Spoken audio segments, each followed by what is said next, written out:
이혼이나 사별로 부모 중 한쪽이 자녀를 키우는 한부모 가구가 154만을 넘어섰습니다. 그런데 이들 중 상당수가 생활고에 시달리고 있는데요. 혼자 돌봄을 책임져야 하다 보니 제대로 된 일자리를 구하기가 어렵기 때문입니다. 진태희 기자가 취재했습니다. 기저귀와 분유 등 아이 한 달 양육비만 70만 원. 하지만 아르바이트와 프리랜서 일을 합쳐도 수입은 50만 원 남짓입니다. 결국 또 빚을 낼 수밖에 없습니다. 아이랑 같이 둘만 나왔으니까 돈이 없는 상태에서 공탁금을 마련하려다 보니까 무리하게 대출을 써서 돈을 마련을 했어요. 다 끌어쓰고 어디서 끌어쓰고 빌려가지고 막고 있는 악순환을 겪고 있죠. 일하고 싶은 마음은 크지만 돌봄이 걸림돌입니다. 정부에서 지원하는 아이 돌봄 서비스는 가점이 15점이나 되지만 신청 2달이 지나도 감감무소식입니다. 민간 돌봄도 이용해 봤지만 하루 일당보다 비용이 더 들어 일할수록 적자만 늘었습니다. 아이가 어린이집에 간 시간에 맞춰서 일을 해야 되는 상황이 생기기 때문에 그 일정 소득 그 이상으로 올라갈 수가 있는 상황이 아니에요. 그러다 보니까 계속 이 상황이 머물게 되어 있는 거죠. 실제 지난해 한부모 가족 실태 조사 결과도 비슷합니다.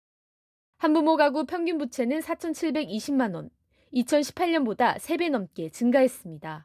거액의 부채를 진 건 아니고 한부모 같은 경우에는 소액의 부채를 어떻게 보면 생계형 부채라고 생각되었습니다. 생활비로 사용하는 목적이 아니었나 추정은 하고 있는데 한부모가 자녀에게 쓰는 양육비는 월 평균 58만 원. 특히 교육비 부담은 아이가 자랄수록 커지고 있습니다.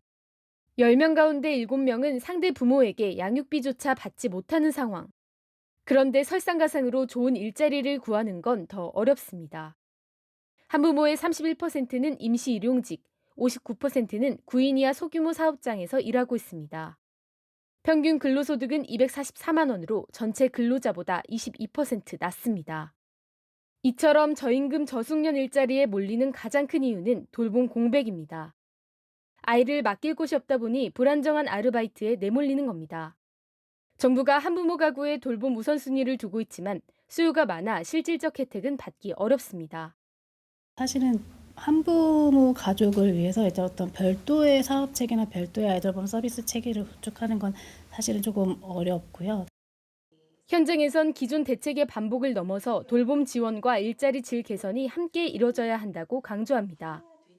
간호조무사가 1순위잖아요. 풀타임이라는 것이 아이를 키우면서 너무 힘든 상황이라고 하더라고요. 20, 30대에 맞는 그런 직업 일자리를 좀 많이 개발을 하시는 게 좋지 않을까라고 생각을 하고 재택근무라든지 도움을 요청할 곳이 없다고 답한 한부모는 5명 중 2명. 최소한의 돌봄 지원도 부족한 현실 속에 가난과 양육 부담의 악순환은 이어지고 있습니다. EBS 뉴스 진태입니다.